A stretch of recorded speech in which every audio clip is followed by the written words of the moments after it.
नारद जी कहते हैं ऋषियों, अब जरा इस कथा के सुनने का नियम बतलाइए कि कथा का आयोजन कैसे किया जाए।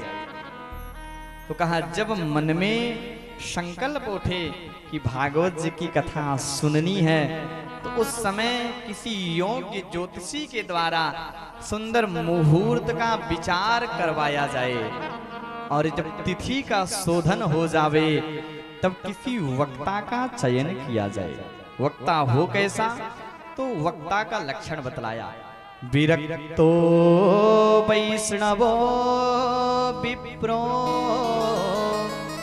वेद शास्त्र विशुद्ध कृत दृष्टांत कुशलो धीरो वक्ता कार्योति निस्पृहा। कहा, वक्ता विरक्त हो, विरक्त ना हो तो वैष्णव तो होना ही होना चाहिए, और वैष्णव के साथ साथ विप्र होना चाहिए। ये विशेष है। आज न जाने कितने लोग व्यास पीठ पर आकर के कब्जा करके बैठे हैं, मानो उनका मूल अधिकार है। कहा ना, जो व्यास पीठ का मुख्य अधिकारी है वह कौन है? कहा, विप्रो। कहा, विप्र ही कथा कहने का अधिकारी है। अच्छा, विप्र है कौन? विप्र कहा किसे जाता है, पहले यह समझा जाए।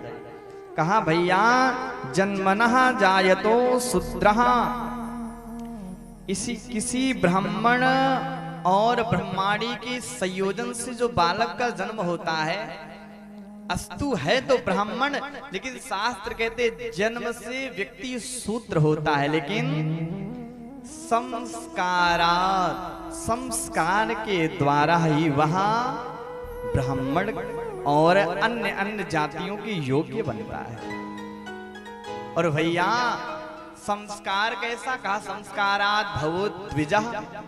द्विज कहा, जब बालक का समय पर यज्ञोपवीत संस्कार हो जावे और अच्छे गुरु के द्वारा वेदा आरंभ संस्कार हो, वह द्विज बालक जब सांगोपांग गुरु सानिध्य में रह करके वेद का अध्ययन कर लेवे और गुरु आज्ञा से कर्मकांड वाचन पुराण का करे, वह विप्र कहलाता है। ये विप्र की परिभाषा है।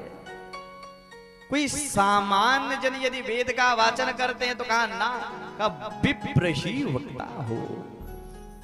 वक्ता विप्र हो, और विप्र के साथ साथ वेद शास्त्र विशुद्ध कृत, वेद शास्त्र का अध्ययन किए हो, और दृष्टांत कुशलो धीरो, केवल वेद शास्त्रों की बातों को ना बतलाए, उन वेद शास्त्रों की भाषा को सरल करके दृष्टांत दे करके समझावे। वक्ता कार्योति निस्पृहा, यहाँ वक्ता का लक्षण है। प्रायः यहाँ वक्ता का बात किया गया, लोग स्त्रियों को भी भागवत के लिए नियुक्त कर देते हैं। किसी वहन का विरोध नहीं है इस व्यासपीठ से, यह व्यासपीठ सबका सम्मान करती है, लेकिन व्यासपीठ सबके लिए उपलब्ध नहीं है। हाँ, वो प्रवचन उपदेश इत्यादि करें, वो भिन्न बात है, लेकिन यदि आप चाहें कि नहीं, हम वर्ण करके एक स्त्री को व्यासपीठ समर्पित करें और उससे कथा सुने, तो कहने वाले भी नरक जाते ही जाते हैं, सुनने वाला घोर नरकगामी हो जाता है। इसलिए भैया, स्त्री वक्ता नहीं होनी चाहिए। आज समाज बस सुंदर वाणी, सुंदर स्वर, सौंदर्यता देख लिया। अच्छा, इतने धूर्त लोग आ गए हैं। हम तो देखते व्यास पीठिए पे एक वो धूर्त है, अब ये आप लोग नेट पे देखे होंगे, वो दुष्ट आता है और आने के बाद पहले व्यासपीठ पे नृत्य करता है, पहले नाचता है व्यासपीठ पे। हमें लगता है वो पहले वो रामलीला और रास लीला इत्यादि में नर्तकी नृत्य करता रहा होगा, और नाच करके व्यासपीठ पे, और जब भजन होगा तो घूंघट निकाल करके नाचेगा। अरे मैया कन्हैया की शिकायत क्या कर। शुद्ध एक श्लोक का उच्चारण नहीं हो रहा है, ऐसे धूर्त भी आकर के व्यासपीठ को दूषित कर रहे हैं। इससे बचना चाहिए। हमें आपको वक्ता का परीक्षण लेकर के ही चयन किया जाए, क्योंकि अपने जीवन का हम मूल्यवान 7 दिन किसी को समर्पित कर रहे हैं। ये 7 दिन में हमारे जीवन को संवारेंगे, हमें मुक्ति का मार्ग बतलाएंगे। ये मूल्यवान दिन ऐसे वैसे व्यक्ति को आप देंगे तो आपका सुनना ना सुनना सब व्यर्थ है।